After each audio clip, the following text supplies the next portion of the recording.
The new My Hero game, All's Justice, just revealed its official roster. It's low-key left me puzzled. I'm talking about the most important heroes, villains, and others. You need to leave! Hey, they said it, not me. So in this video, we are counting down the 10 biggest snubs from My Hero Academia All's Justice roster. Before we even start, I want you to go down in the comments right now and tell me who you think is the biggest missing character. Let's see if your pick made my list. Alright, before we get into it, let's be clear on how we're ranking these characters. This isn't just my opinion. I'm looking at this based on 3 key things. First, how important the character is to the story, especially since this game is about the final war.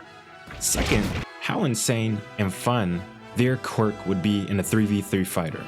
And last, we're looking at fan demand. When a game advertises a gigantic roster for the final war, you expect it to be gigantic. But some of these missing characters are just crazy. It's a massive slap in the face to every fan who has followed this story for years. Let's get into it. This is top 10 characters missing from My Hero Academia's All's Justice. Kicking this list off at number 10, and I wanted to start with some heat, put some pressure on the devs. This is Midoriya's mom. Nah, I'm just joking. At top 10, we have the biggest snub, Mount Lady. How do you advertise a game with a gigantic roster and not include the one character whose whole thing is being gigantic? They left the current number 3, her gigantification quirk, wouldn't just be a gimmick. It would be the most unique mechanics currently missing from the game. She could switch between her normal size for fast combos and her giant form massive screen shaking stomps. This was a chance to add giant characters like her or Gigantomachia, however you say his name. And okay, if you don't want the characters to be giant, can't she just change for her skills in Ultimate? To exclude a character with this much potential is a mount-sized blunder. This could even be her victory pose. I'm sorry. At number 9 is the Dragoon hero herself, the number 10 pro hero, Ryukyu. She carries the prestige of a top tier pro, and fans have been begging for a dragon transformation mechanic since season 4. She'd be an amazing install character. She could start the match in her human form and then build up her meter to transform into a massive dragon for a limited time, giving her flight powerful claws. The game has other top pro heroes like Mirko, Hawk, so leaving out the Dragon Queen feels like a missed opportunity for high-level gameplay. At number 8 is the staple, Kamui Woods. He's a part of the Lurkers trio. I know you guys don't remember that one, and has been in the story since chapter 1. His Arbor quirk would offer some of the best zoning potential in the game. Imagine using lacquered chain prison to lock down an opponent in a 3v3 match while your teammates follow up. Now we're gonna do these ones together, not just for beeps, but because they actually do go together. I'm sorry. At number 7, we have 1B mentor, Vlad King. While he might not have the same cult following as some of the others, he is essential for completing the faculty roster. Aizawa needs his man. The next one is a Sin. Coming in at number 6 is their most requested representative, Aibara Shiozaki, and really the rest of Class 1B. Okay, if not all of Class 1B, at least her. She was one of the most requested characters because of her unique silhouette and long-range vine quirk. Her vines quirk is literally made for a fighting game. The ultimate zoner, who can cover the stage in vines and hit you from the other side of the map. Yes, I want a no-skill character to farm my way to the top. If I'm in Class 1B, I am sick to my knees. They deserve better than being background characters. Alright, 10 through 6 are nice to haves, but I feel like 5 through 1 are non-negotiables. Breaking into our top 5 is the former Grand Commander of the Meta Liberation Army, Re-Destro.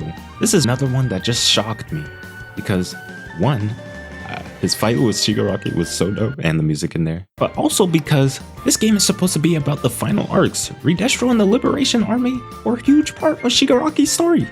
His stress quirk is literally a fighting game mechanic. The more you pressure him, the bigger and stronger he gets. He'd be a high-risk, high-reward character, perfect for anyone who loves a comeback. The villain roster is pretty much the main league of villains. Ignoring the leader of the entire army they merged with, they pretty much ripped a massive chapter out of the story and threw it in the trash. Coming in at number 4 is the movie villains. It is so common for games to skip these types of characters, and All's Justice is doing the exact same thing. We're talking about actual powerhouses like Wolfram, Nine, Fleckturn, and Darkmight. These characters were designed with some of the most powerful quirks, and not just powerful, visually insane quirks too. Wolfram, you can do a lot with his metal manipulation, form structures, and long distance moves. He can use his quirk amplification device too. Nine could steal quirks and make you fight quirkless, or if not, control the weather. Imagine him flooding the screen with storms and lasers, and his full power mode would be so OP. And personally, he's my favorite movie villain. Next, Fleckturn. Now I know his reflect is constantly active all the time, but the devs can figure him out. And lastly, Darkmight. Come on, alchemy? Do you know what type of utility, abilities, and movesets you can make with this dude? He could have like 50 moves. And his monster form transformations? If these guys don't come in DLC, we might have to riot. Alright, the top 3, Nana Shimura, and really the rest of the previous wielders. How can you make a game about the final battle between One for All and All for One and just completely forget about them? Her quirk Float is already in Deku's moveset, but gameplay wise, she could be an incredibly fast airborne fighter just dancing around her opponents. Not including the previous wielders in a game about the final battle between One for All and All for One feels like the developers missed the entire emotional backbone of the series. They could mix the wielders into one character and get their own team ultimate. Oh, but they didn't get enough screen time to show their abilities. Oh, they never all teamed up in the show. Let me ask you this. When has Sasuke ever done this? You telling me they couldn't go Cyber Connect 2 on us? It would have been interesting to see how the devs interpret their moveset. Now, our runner-up is the biggest roster hole in the game, Spinner. It is an absolute crime that he is missing. He is the only core member of the League of Villains left out. What about madness?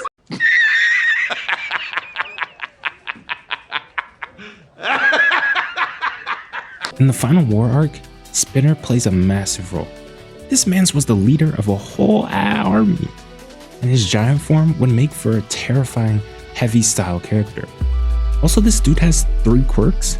So much potential for the devs to explore with him, just wasted.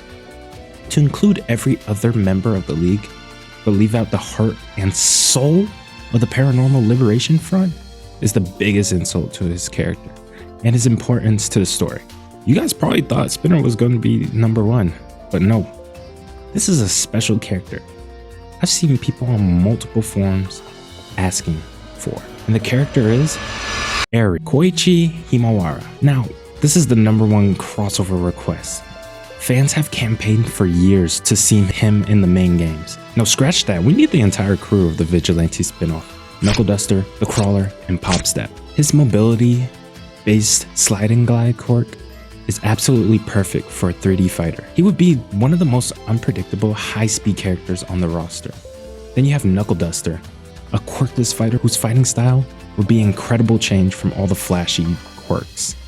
Can you imagine the disrespect of getting knocked out by a guy with 0 powers?